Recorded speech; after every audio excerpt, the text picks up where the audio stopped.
míamawo míeda gbe na wo. Tso míaƒe dzime ke míeda gbe na wo.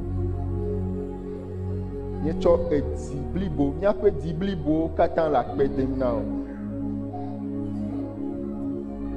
Tso míaƒe dzime. Tso míaƒe meme ke míele kafukafu tsɔm na wo. Nena ɖe ana anyi awu akpedavɔsa, owó koe míatsɔe na. Xɔ akpedada. Nu yiwo ke ne wɔ na mía ɖe, enu mele míate ŋu atsɔ gblẽ o. Fofo, xɔ akpe. Akpe na wo. Akpe na wo. Míabe dzimedzidziwo ŋdi nye bena míabe agbe blibo la katã wòanye akpedavɔsa le ŋkume. Eyae nye gbedodoɖa yi ke míetsɔ va ŋkume be míanye tɔ. Míasubɔ o le nyateƒe kple gbɔgbɔ me. Enu yiwo katã ƒoxlã de mí la, woasubɔ. Akpe na wo. Wòame yi ke gbɔ agbe kukuwo la, wòe dɔ wò nya ɖo ɖa. Eye wò nya yɔ dɔ mí. Wò nya ɖe mí le míabe bafinyafinyawo me. Wò nya ƒu míabe towo. Nyateƒe be gbɔgbɔ va nɔ míabe nuyiwo dzi. Nyateƒe be gbɔgbɔ va nɔ míaƒe dzime. Le wò ŋkɔme la, míeɖu futɔ la be ɖoɖo ɖe sia ɖe dzi. Míeɖe gbe na eƒe dɔlawo katã be ne yi ɖe aʋlime. Mawu ƒe amegbɔnɔnɔ, Mawu ƒe ametakpɔkpɔ ɖeka ko ne nɔ mía dome. Akpe na wo Yesu. Amen.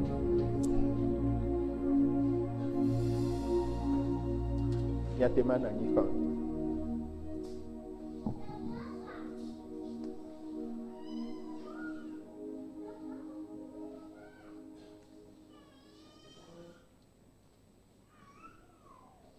Le coucou, groupe musical. Midi na hare le pe gbeme be majesty ama. Le coucou mi atema kpere mi ati kude. Be majesty ama. Oh, be majesty, majesty ama. Oh, be majesty. Majesty ama oh, be majesty enfifia me bunu okata ni Kristo nyanya si puno kata tati amesita medasi nusianudo be buaduko jenu be majesty ama be buaduko jenu be majesty ama be majesty ama oh be Majesty Christo, be majesty, majesty ama, be majesty ama. Le Yesu Kristo be mkome.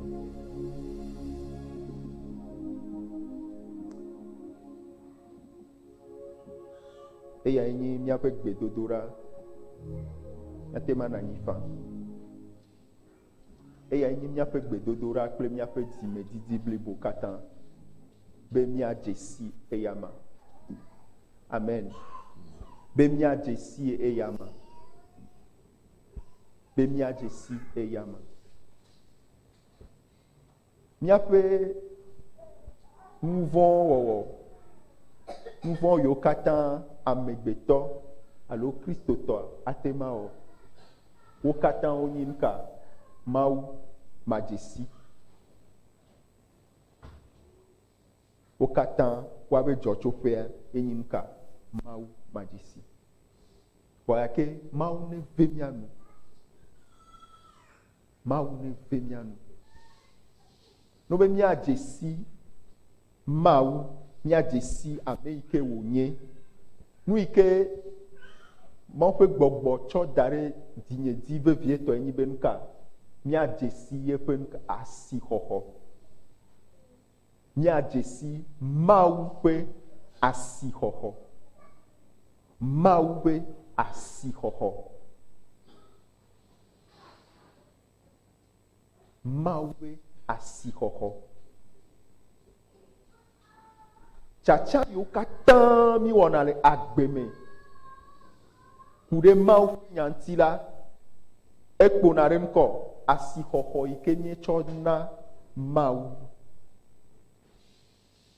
Asixɔxɔ yi ke míetsɔ na Mawu.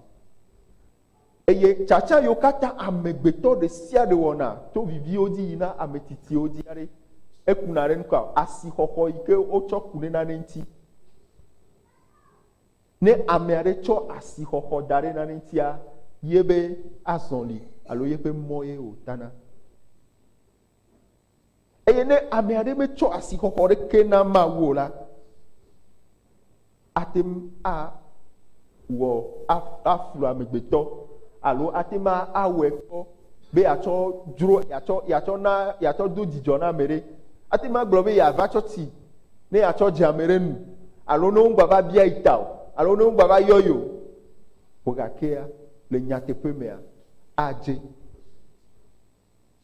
Eye gbɔgbɔ kɔkɔe be nuxlɔ̃amenya, gbɔgbɔ kɔkɔe be ame ƒoƒo ɖe be edi zizi le ame be didia, yeƒe gbedeasi enye bena mía dometɔ ɖe sia ɖe, ƒomewo, ɖeviwo, sɔhɛwo, míatsɔ asixɔxɔ na Yesu. Míatsɔ asixɔxɔ na Yesu. Míatsɔ asixɔxɔ na Yesu. Naneke mele xixea me yi ke xɔ asi wu Yesu o. Vɔna ne wò ŋkume ʋu ye ne kpɔe oa, Paulo nɔ gbɔgblɔm na Korintotɔwo bena ne xexea me koe míekpɔ mɔ na Mawua la, míenye nu ka? Míenye nublanuitɔ wu ame sia ame. Ne míatsɔ xexea me be nuwo, xexea me be didiwo, xexea me be enunɔamesiwo, xexea me be dzodzrowo atsɔ da ɖe sɔsɔme ɖeka kple Mawu, agblɔ be kamatsɔ dada be matsɔ eya, kpoa míayi ɖatsɔ xexea me la, míenye nublanuitɔ. Míenye nublanuitɔ. Ta ehiã be gbɔgbɔ kɔkɔe wòawɔ dɔ, ema nyi gbedodoɖa yi me ke mi le ŋutiti dɔ be gaƒoƒoawo mea, míatsɔe de mía ɖokuiwo me. Míatsɔ doe mía ɖokuiwo me. Be Yehowa, ʋu nye ŋkuwo ne madze si o, madze si wò asixɔxɔ. Madze si wò asixɔxɔ.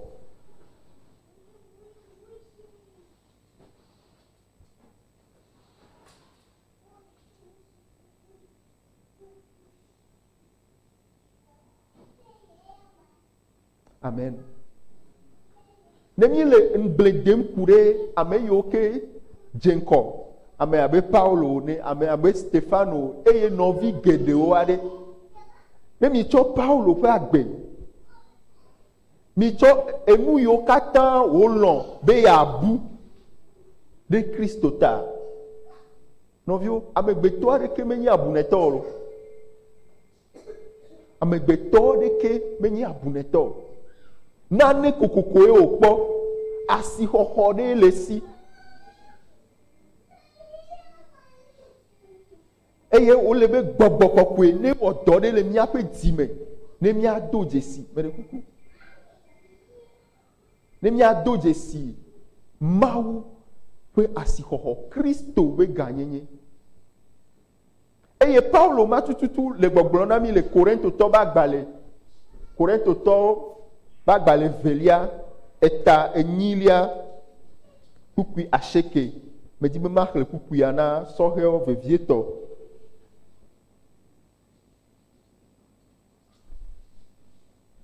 Korintotɔ ƒe agbalẽ 2, 2 Corinthiens 8, verset 9.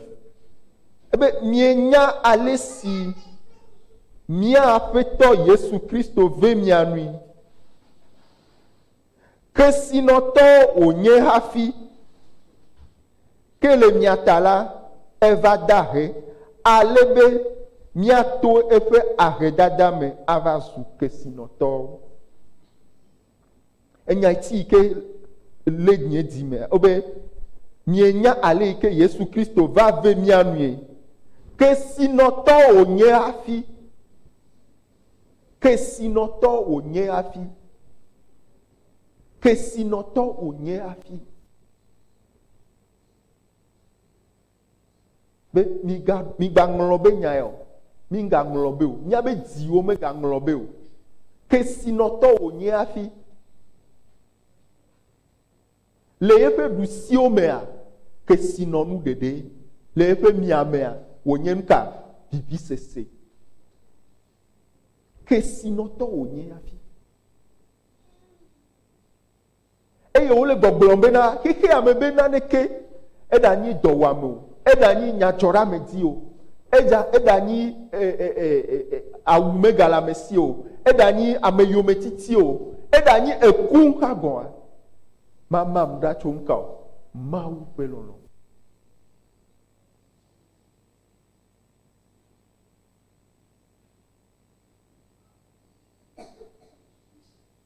Le Yesu be ŋkɔ me. Nye gbedodoɖa nye be Mawu ƒe gbɔgbɔ ne ƒoe ɖe mía nu le tiatia wɔwɔ ƒe gaƒoƒoewo me.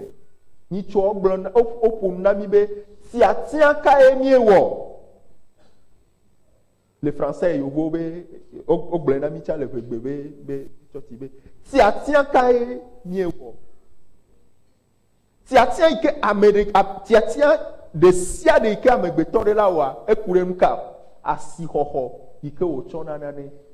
Eye wole gbɔgblɔm na mi fifia be nuka migaŋlɔ be o, ale yi ke wònye nuka kesinɔtɔ. Etrɔ va zu ame dahe. To eƒe ahedada ma mea, miawɔ nuka miazu esi. Esia ta Biblia gblɔ bena le eya mea agbeyame be kesinɔnuwo le gbakple nuka agbe keme be kesinɔ. Kristo yi ke mie le subɔsubɔ ma, Kristo yi ke mie xɔ de míaƒe dzimea, eya me nuka sɔhɛwo be enu yiwo katã hiã o ne la tsɔ anɔ agbe le anyigba ya dzia, Kristo me ebe le. Emily, enu yi ke hiã nɔ abe tugbedze ene, natsɔ nɔ agbe le anyigba ya dzia, meka me wo le. Kristo me wo. Kristo me wo le. Enu yi ke hiã na ame titi, enu yi ke hiã na ame yi ke ti nɔ agbe, enu yi ke hiã nɛ kaka wòava se ɖe eƒe agbe be nu ye wòawɔ nuka wòamlɔ anyi le Aƒetɔ la me la, ele me kam o, ele Kristo me. Nyateƒe matrɔmatrɔ. Nyateƒe matrɔmatrɔ. Le esia ta le míaƒe tiatia wɔwɔ me la, míawɔ nuka o, míatie. Míatie. Mi megaha ɖe xixea me be enu aɖe ŋuti, eɖanyi amegbetɔ, eɖanyi enunɔamesi, eɖanyi ame ɖe be nuwɔwɔ, atia enu bubu tovo na Kristo. Mawu ƒe gbɔgbɔ magatrɔ gblɔe ke. Mi megaha ɖe naneke ŋuti o. Mi megaha ɖe naneke ŋuti o. Ame geɖe be luʋɔ le nuzizi me ku ɖe tiatia ya ŋuti. Kristotɔ sugbɔ be luʋɔ le nuzizi me. Elabena o nuka wodi la tia Yesu. Wògake wokpɔ bena enu bubu le yi ke gba xɔ asi wu Yesu. Womegblɔ nɛ o lo. Mi megblɔ nɛ o. Wògake ne Yesu to nɔ be amgbawɛ o. Wògake ne va kpɔ be enye mu wɛ o fifi wa ɖe Yesu gblɔ na be nye ŋgba wɛ o lo. Vɔ amadzo wɛ kpo, ŋu ne kpo. Egɔme be nka le wɔ tiatia ne kpɔe be nukɔ eya aɖevi na ewu nka Yesu. E Yesu la trɔ akpɔ be awo nublanui. Ne ɖemi la te nya ye be kesinɔtɔ nyenyea. Ne la te ma nya ye ƒe kesinɔtɔ nyenyea, madzra ɖokuiwo gbãdzo nenema. Madzra ɖokuiwo gbãdzo nenema.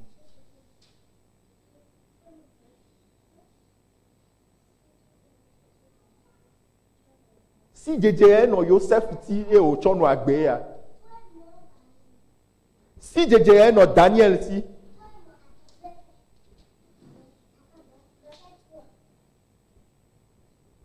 Amen. Mi megaŋlɔ be yebe kesinɔtɔ nyenye o.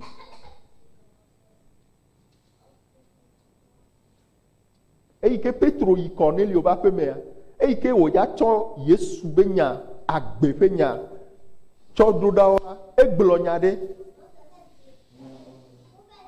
Eye enyati ya me de na gble ɖe ŋuti, eye Mawu ƒe gbɔgbɔ tsɔe de dzinye me.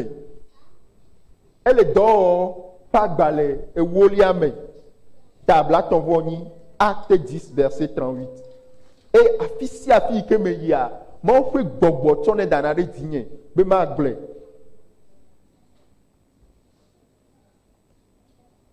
Mienya be Mawu tsɔ gbɔgbɔ kɔkɔe kple ŋusẽ sia mi na Yesu Nazaretitɔ. Mienya be etsa yi teƒe geɖe wɔ nyuie na amewo eye wòda gbe le ame siwo katã Abosam te ɖe anyi la ŋu, elabe Mawu li kpli, Mawu nɔ anyi kpli. Nyati yi ke tso vivinye me hafi ma va dze si Mawu ya enyi nyati yi ke nɔna dzinye me. Ebe nuka fi sia fi yi ke wo yina la ewɔna nuka ewɔa nyuie. Fi sia fi yi ke wo yina la ewɔa nyuie na amewo. Owe mi nya le yi ke Mawu sia mi nɛ kple gbɔgbɔ kɔkɔe.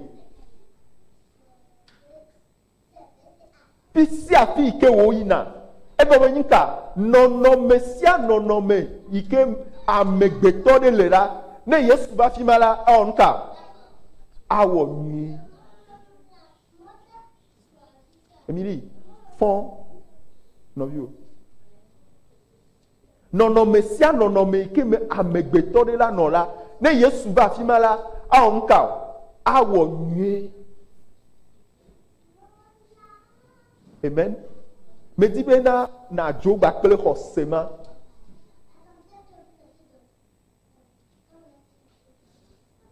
Wogblɔna nane be na évangile de prospérité. Nu nyo na ame be Mawu nya. Ne mi de gble le Mawu nya ŋuti aɖe, mi kpɔ le Biblia me. Nyateƒe matrɔ mi xlẽ Biblia to Genèse va se ɖe Apocalypse. Ame subɔ Mawu. Ame subɔ Mawu. Eye Mawu mewɔ nyuie nɛ wa. Mele o. Togbɔ be apostolowo wɔ nuka, woku le vevesese me hã, woabe nuka, woabe luʋɔ. Mikpɔ Stefanoa, mikpɔ ale yi ke wòkua. Goodness.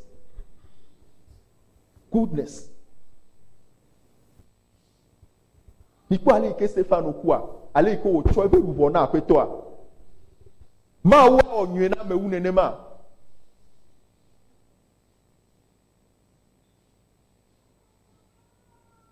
mikpɔ ale ke amewo kum na le vevesese la, mikpɔ ale ke Kristo tɔ tsɔ eƒe luʋɔ tsɔ na Mawu la. Ema na kpɔ na dze klo na to na Mawu bena ɖe. Ema nyi kaka ɖe dzi bena ɖe. Ne magava mia nu hã ɖe, ma mia nu le dzidzɔkpɔkpɔ me. Nye luʋɔ la nɔ dzidzɔ kpɔm. Nye ma mia nu le vevesese me o. Goodness. Mele o. Tso Mose ba gba le gbãtɔ va se ɖe Apocalypse. Ame ɖe mele yi ke Mawu subɔ Mawu eye mewɔ nyui nɛ o.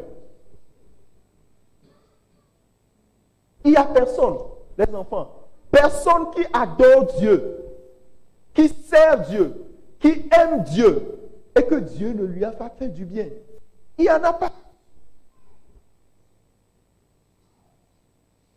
Awo nyui na godo le nɔnɔme yi ke me le ɖe me be nka awɔ nyui na godo nyateƒe matrɔ nyateƒe matrɔ ha ebe nka ne lalara kpɔ nka kpɔ mɔ nɛ attends-le ha ne le lala kpɔ mɔ nɛ enu yi ke nyi nyateƒe matrɔ nyi nka ela wɔ nyui na godo. Mais dis là donc c'est nos vies de xɔse.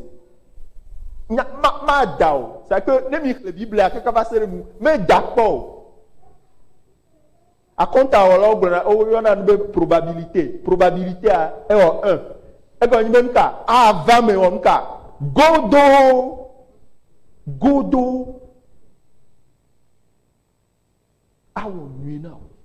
awo nui na wa pe.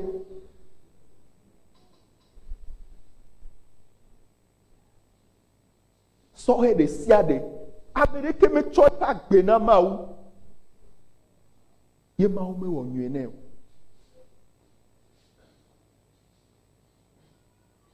Enya yawoa, ehia be na míabe luʋɔ no ase, ehia be na elabena ŋkɔ amegbetɔ be gbɔdzɔgbɔdzɔ ɖeka nyi ŋkɔ, amegbetɔ be gbɔdzɔgbɔdzɔ gãtɔ anyi ŋkɔ enu ŋlɔ be. Míaƒe ŋutilã ya be gbɔdzɔgbɔdzɔ gãtɔ nyi ŋkɔ, mi ŋlɔna be nu. Eye vevietɔ mi ŋlɔna be Mawu be ŋkɔ, Mawu ƒe dɔmenyonyo. Mawu ƒe dɔmenyonyo. Esi atapedzi la tɔe do míaƒe dzime. Be tiatia ɖeke le ŋkɔ na mi le ŋkeke yiwo ke gbana me. Mi megaŋlɔ be ŋka, yeƒe kesinɔtɔ nye, yeƒe amenuveve. Adze ko be na naneke mele dzɔdzɔm o, voyake makpɔ dziɖoɖo, makpɔ ayaƒoƒo. Mase nane ke ŋkɔ vɔ ŋka o. Eti koe aƒoxlã do. Ela gblɔ be Yehowa nenyo. Domahi gaɖomo hã tete eva wɔna ko be na Mawu wɔnɛ mava nya gaka me tutututu ye wòwɔe o. Eye ne mekpɔ nyuie oa, mado dzesi hã tɔtsa be ewɔe o. Elabena ebe dɔme nyo. Gbe sia gbe yi ke wòfɔa ewɔna ŋkɔ o, ewɔa nyuie. Nɔviwo. Ne ame ɖe mekpɔ tsɔ eƒe agbe na Yesu. Ne mía dometɔ ɖeka ɖe le gbale ʋiʋlim kple Yesu. Domahi ame ɖe va ke ɖe nunɔame nutata ya ŋuti video ya ŋuti le YouTube dzi. Alo ese le afi ɖe ko. Enya vevietɔ yi wu le nya ya me nyi be ŋkɔ. Tsɔ agbewo na Yesu. Tsɔ agbewo na Yesu. Tu es né. Tu ne vas pas regretter. Tu es né.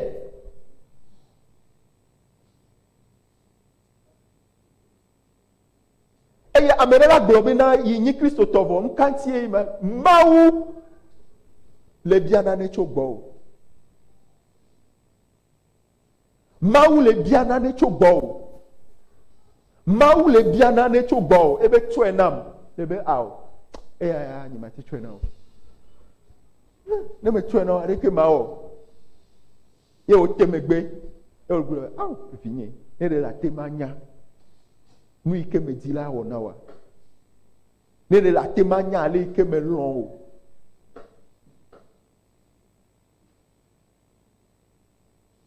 Tsɔe nɛ. Tsɔe nɛ. Nu sia nu yi ke wòbia tso gbɔwòa, tsɔe nɛ.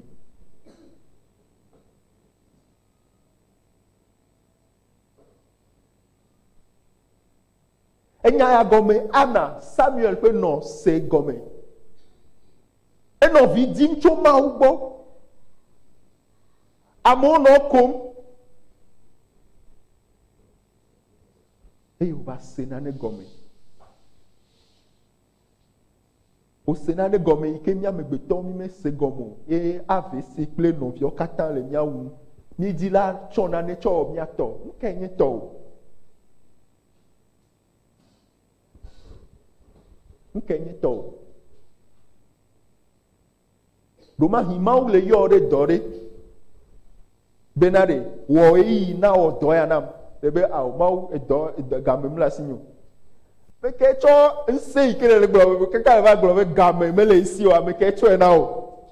Me yafi ɖe nyi sɔ ame ɖe le gblɔ be miabe nyawo be game mele asi nyo. Enu yi ke le agbegbɔgbɔ yi ke ne kpɔ ne tsɔ le nu ƒom bena game mele esi o aɖe me ke tsɔe na o.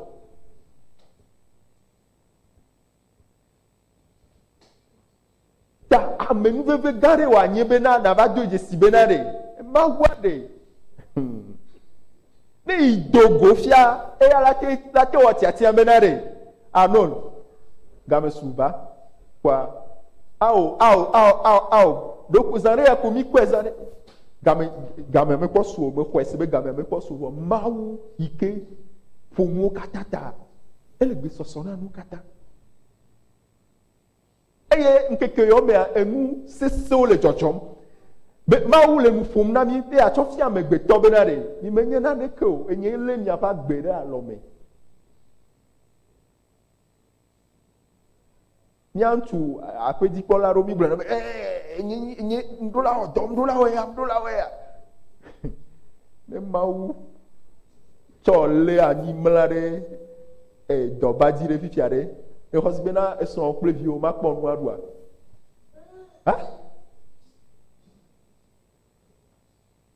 Ke menye nyi Yehowa.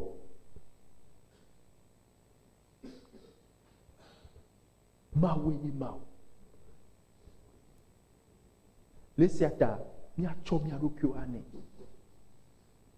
Etsɔ Samuel tsɔ na Mawu eye wòɖo ŋkɔ nɛ bena Mawue nam, Mawue mebia.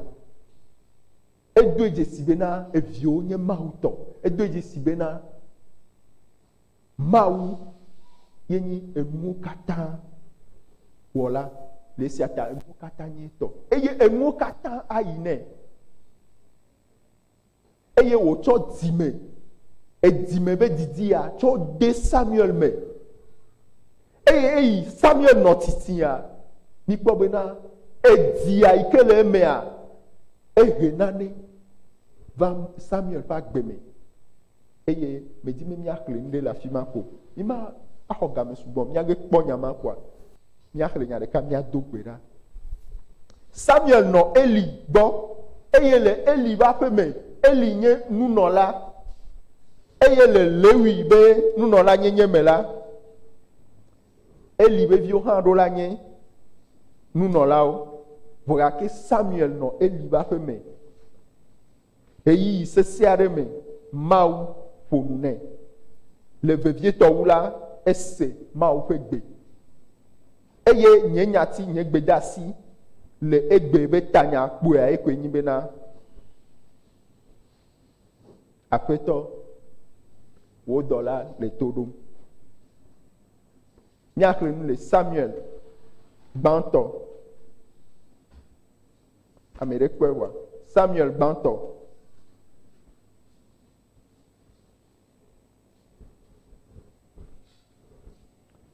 Etatɔ̃ kpukpui gbã tsɔ yi ewolia dzi.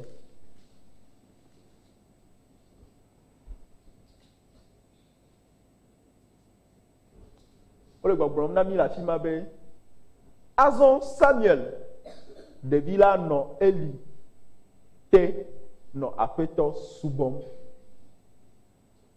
Le ema yi me la aƒetɔ meƒoa nu na ame edi o. Nutete,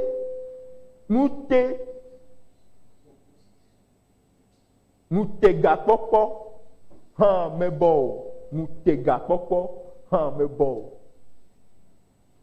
Nutegakpɔkpɔ nye vision. Azɔ Eli ti eƒe ŋkuwo nɔ titim eye meganɔ nu kpɔm o. Gbe ɖeka zã la, eva me be Eli mlɔ emlɔƒe. Samuel ya mlɔ aƒetɔ ƒe gbedoxɔ me. Samuel mlɔ fika aƒetɔ ƒe gbedoxɔ me. Afi si Mawu ƒe nubabla ɖaka la le, womekpɔ ti akaɖiawo haɖe o. Amen. Nye gbedodoɖa ye nyi bena ema nyi gbedodoɖa nyati ɖeka yi ke miabia. Minya. Afrikatɔwo se subɔsubɔ be vevenyenye. Eme ka ɖe dzi bena wogblɔe na mi le français yogo be sɔleme wobena nuka. Miawoa ɖomahi miabe didime etɔ̃ hafi miava wonye ŋkɔ etrɔnuwo. Meke ati ma xɔ adegbe le fia bena itɔgbe be tɔgbe alo mesubɔ trɔ. Me ɖe ati ma gblɔe. Etrɔ ma me wo di mi ɖo. Eye woƒo nuka, woƒo ɖe alo wodo ŋgbe be nuka, yewo didimeviwo hã wɔ nuka, woasubɔ yewo. Eye woŋlɔe le nya la me be nuka, woawɔ nuka, Mawu yi ke wɔ nuka, yi ke il venge. Ebia hlɔ, yi va se ɖe nuka, didime nuka, enelia. Egɔ nyi bena ŋkɔ, enumɔwo katã yiwo ke nye Mawu ƒe dziku la, wole didimeawo dzi. Wole didimeawo dzi. Vɔ gake tiatia ɖe le amegbetɔ ɖe sia ɖe ɖo la wɔ, eye Samuel wɔ le fia. Vevietɔ miatɔ sɔhɛwo le jeune. Eyi me ke ŋusẽ gba le mia ŋutia. Miawɔ tiatia nyuietɔ. Ebe wɔ nuka, emlɔ aƒetɔ be gbedoxɔ me. Afi si Mawu ƒe nubabla ɖaka la le. Ɖe ne bla nu kple Mawua. Aƒetɔ, aƒedzikpɔla, aƒenɔ. Nubabla ɖe ele woba kple Mawu domea. Gisne. Ɖe ne bla nu kple Mawua. Me sia me ɖo la nya. Amegbetɔ ɖe sia ɖe. Enye gbedodoɖa nyi be vinye sɔsɔe ke hã. Enubabla ne nɔ eba kple Mawu dome. Nubabla ya me nane dzadzɔ le. Wobe emlɔ anyi le nubabla ɖaka gbɔ. Eye ŋkɔ aƒetɔa yɔe. Samuel etɔ be enye si. Eye wòƒu du yi Eli gbɔ gblɔ nɛ be nye si elabe eyɔm. Ke Eli ɖo ŋu be nyemeyɔ o. Yi ɖamlɔ anyi, ale Samuel yi ɖamlɔ anyi. Ke aƒetɔ gayɔ Samuel ake efɔ gayi Eli gbɔ gblɔ be nye si elabe eyɔm. Eli gblɔ be vinye nyemeyɔ o. Gbugbɔ ɖamlɔ anyi. Azɔ la Samuel menya aƒetɔ haɖe o. Eye aƒetɔ meɖe eƒe nya fiẽ haɖe o. Aƒetɔ gayɔ Samuel zi etɔ̃lia efɔ yi Eli gbɔ ɖagblɔ nɛ be nye si elabe neyɔm. Tete Eli dze si be aƒetɔ ye le ɖevia yɔm. Ale wògblɔ na Samuel be yi ɖamlɔ anyi ne gayɔ o la gblɔ nɛ be aƒetɔ ƒo nu wò dɔla le to ɖom. Aƒetɔ ƒo nu wò dɔla le to ɖom. Aƒetɔ ƒo nu wò dɔla le to ɖom.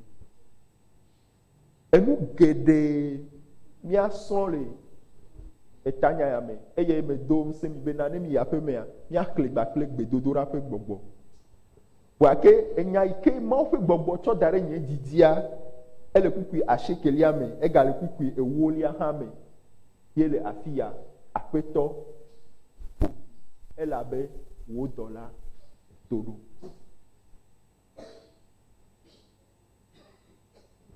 Enyati yi ke le vevie ɖe le fi ya aƒetɔ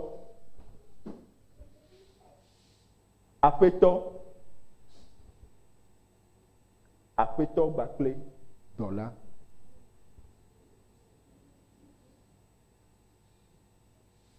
Aƒetɔ gbakple dɔla. Eyi me ke mi le ŋutiti dɔm be nya yawo ma. Mawu le dza wɔ agbe ŋutinya ame mía dometɔ ɖe sia ɖe ƒe agbe ŋutinya ŋutidɔ. Vɔ eku ɖe nu ka o katsatsa yigba kple Mawu dome. Ɖe míaƒe dziwo wowɔ tiatia be Mawu nye aƒetɔa, aƒetɔ blibo. Kukui gbãtɔ gblɔ be nuka Samuel le Mawu subɔm. Samuel le Mawu subɔm. Samuel le Mawu subɔm. Subɔsubɔ menye ko be míadze klo asubɔe o. Ao. Yesu gblɔ bena enya nu yi ke le amegbetɔ be dzime. Mehiã be woagblɔ nane ku ɖa amegbetɔ la te kafu o. Ko yake le be dzime aƒo fi de o. Oh chef, grand patron, grand boss. Ko yake le be dzime. Ele kafu o, ele subɔ alo. Ko yake le be dzime aƒo fi de o. Eye nenema tututu mi dzina la wɔ gbakple Mawu. Wòake Samuel le Mawu subɔm. Eye esime ke metɔ nya Mawu ƒe gbe o la, eli to nɛ bena yi va mlɔ anyi, ne gayɔ ke la, gblɔ nɛ be ŋkɔ aƒetɔ ƒonu wò dɔla le to ɖo. Ema enyi ʋiʋli sugbɔ. Ʋiʋli geɖe le ame míame geɖe ƒe agbe me fifi la yi. Eye enu geɖe le yi ke he dɔléle va míaƒe agbe me. Enu sugbɔ le yi ke le tsakami. Le ku ɖe enya ɖeka ŋuti ko. Míaɖe asi le nu ɖe sia ɖe ŋuti abe aƒetɔ fifia ɖe. Wò dɔla eme nyi. Nu yi ke ne dzi be yeagblɔ kɔa ɖe, gblɔe.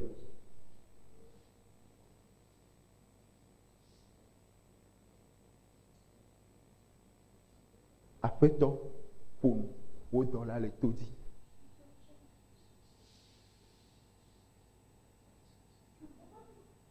Hafi míawu nu míado gbe ɖa, míaxlẽ nu ɖe. Dɔwɔwɔ ƒe agbalẽ 8lia me. Meɖe kuku woakplɔ mi yi dɔwɔwɔ ƒe agbalẽ 8lia, acte 13.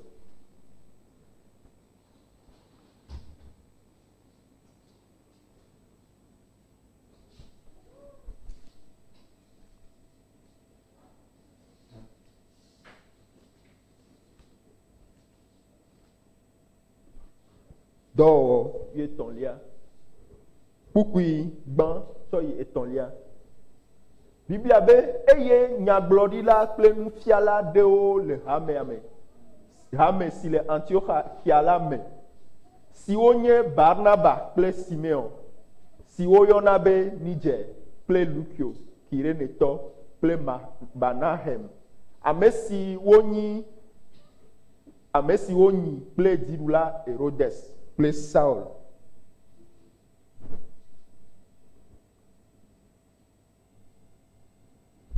Eye esi wole aƒetɔ la subɔm eye wotia ŋdɔ la, meŋlɔ fi ya gbakple dze. eye esi wole aƒetɔ la subɔm, eyi esi wole aƒetɔ la subɔm, eyi esi wole aƒetɔ la subɔm, medo gbe ɖa to nya ya dzia míawo katã míawɔ tiatia ma subɔ aƒetɔ la. Subɔsubɔa menyi tsɔ ti vava o, meɖe kuku. Subɔsubɔa menyi tsɔ ti vava o. Subɔsubɔ yi ke tso dzime. Metsɔ ɖokui nye abe subɔla ene. Be ma subɔ o. Nu sia nu yi ke menya nye tɔ. Nu sia nu yi ke menya enye tɔ. Ebe esime wole subɔm eye wotia nu dɔ la abe ale yi ke míawo hã mi le ŋtiti dɔ be gaƒoƒo me ene la, nane dzɔ. Biblia be nuka, eyi me ke wole nɔnɔme ma me la, Gbɔgbɔ Kɔkɔe la gblɔ bena, Gbɔgbɔ Kɔkɔe la gblɔ bena, azɔ mitia Barnaba kple Saulo nam hena dɔwɔwɔ si ŋuti meyɔ wo ɖo. Amen. Mawu di la ɖe nu yi ke ŋutie wòtia wo ɖo. Le eyiyiwo mea, Mawu ɖoe anyi bena yeaɖe enu yi ke tita wo le va agbea me ɖo.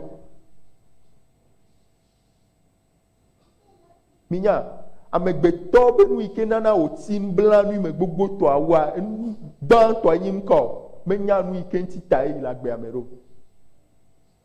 90% de ce qui rend malheureux, c'est parce qu'on ne sait pas pourquoi on est là. Amen. Mawu ƒe gbɔgbɔ dza ƒo nu na o, ƒo gake ehiã bena na wɔ tiatia be ŋkɔ na nye yeƒe subɔla. Eye Romatɔ ta 12 gblɔ be le yeƒe nublanuikpɔkpɔ gã ta la, míatsɔ míaƒe ŋkɔ, míaƒe ŋutilã awɔ ŋkɔ vɔsa gbagbe. Yina míatia tite. Yemenya ale ke Gbɔgbɔ Kɔkɔe gblɔ le nyateƒe mea menya be Gbɔgbɔ Kɔkɔe la ƒoe ɖe mía dometɔ ɖe sia ɖe. Tiatia kae míewɔ le ŋutiti dɔ be gaƒoƒo ya me. Le míetsã Kristo Yesua abe Mawu ene na mía, be míasubɔ ya abe aƒetɔ lea, be Gbɔgbɔ Kɔkɔe ne wòaƒo nu na mía. Wògba kple Mawu domenyae. Gbedodoɖawo nye gbedodoɖa yi ke anɔ dziƒo, yiwo ke Mawu ava ƒo nɔ be ne ɖo ŋku gbema, eyi ke wogblɔ Mawu nya, eye wogblɔ bena woneti te ne woado gbe ɖa, enya yi ke ne gblɔ ɖe tome na ma mese, eye mawɔe nɔ abe ale yi ke ne gblɔe na me ne.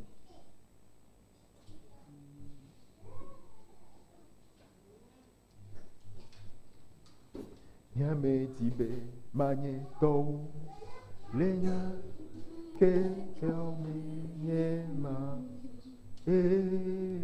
wɔ ne ma awo nyame di be manye tɔwo le nya ke nye ma wɔ ne ma nye ma we wɔ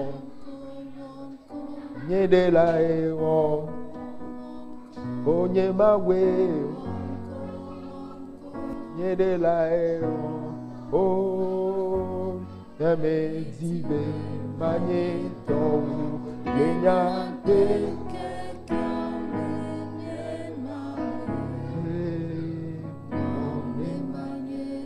onye mawe onko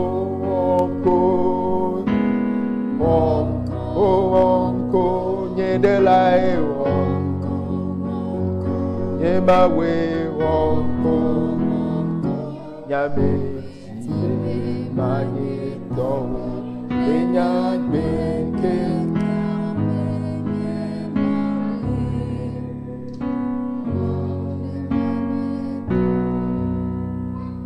do gbe ɖa fifi la eye na bla nu kpakple kple wòaƒe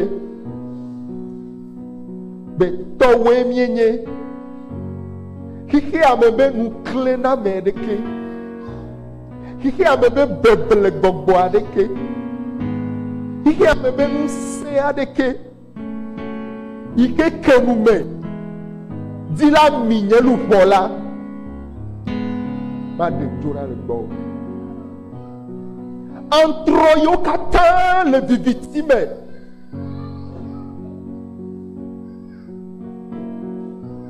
Dzata yiwo katã ke wobe nu me. Vɔgake wonɔ anyi le gbɔnye abe nyiwo le didim nam. Vɔgake gbegblẽwo le didim na nye kpakple nye aƒe la. Yehowa, masubɔ wo. Vie menye na wo, masubɔ wo. Masubɔ wo. Mebla nu kpakple wo. Yesu. Ame yiwo katã anɔ nye xɔxɔnu. Ame yiwo katã anɔ nye nukukpɔte. Woanye tɔ wo. Woasubɔ wo. Woakafu wo. Woatsɔ woƒe agbe ana wo. Eye nye manye mɔklinu aɖeke na wo.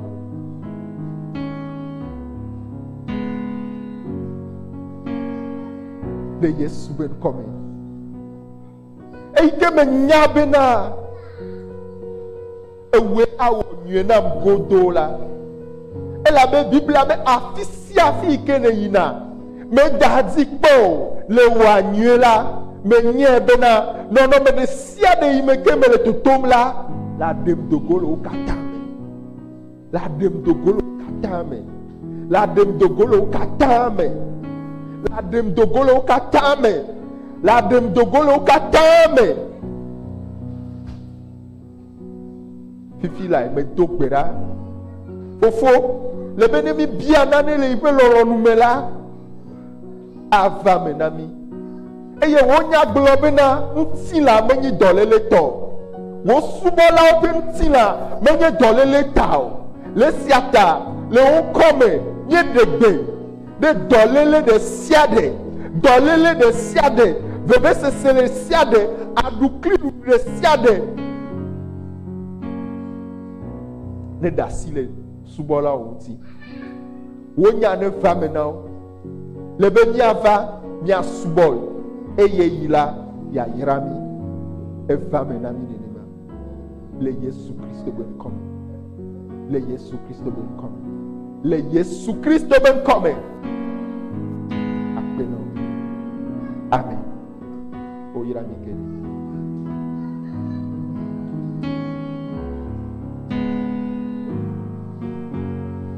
Oyra mi ke. Ke miatsɔ gbe na